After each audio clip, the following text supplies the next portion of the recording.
ஆண்டவராகிய இயேசு கிறிஸ்து 40 நாள் உபவாசம் இருந்த பின்பு, 40 நாள் உபவாசித்த பின்பாக அவர் சோதிக்கும்படும்படியாய் அவர் வனாந்தரத்திற்கு கொண்டு போகப்பட்டார். நேரடியா பிசாசு கேட்கிறான், நீர் தேவனுடைய குமாரனே ஆனால் இந்த கல்லுகளை அப்பங்களாய் மாற்ற. ஆண்டவர் அதற்கு வசனத்தினாலே பதில் கொடுக்கிறார்.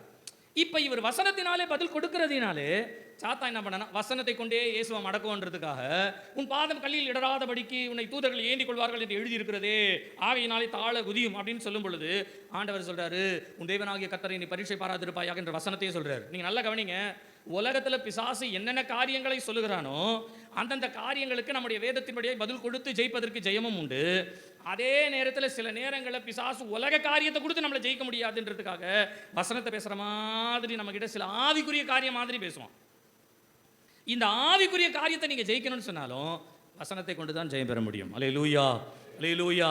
நான் சொல்லுகிறேன், அறிவு, ஞானம், புத்தி இவைகள் எல்லாவற்றை பார்க்கிலும் நீங்க ஏசாயாவில் வாசித்து பாருங்க. இந்த பிசாசு அறிவினாலும் ஞானத்தினாலும் அலங்கரிக்கப்பட்டவன். தானியேலை பார்க்கிலும் பெரிய ஞானம் உள்ளவனாய் வர்ணிக்கப்பட்டவன். அவனிடத்துல போய் நீங்கள நானும் அறிவு ஞானத்தை பற்றி பேசுறோன்னா நம்மை காட்டிலும் மேலானவன். ஆனால் நீங்களும் நானும் இந்த பொல்லாங்கனை ஜெயிக்க வேண்டும் என்று சொன்னால் வேதம் சொல்லுகிறது, வசனத்தின் மூலமாய் தான் ஜெயிக்க முடியும். அல்லேலூயா.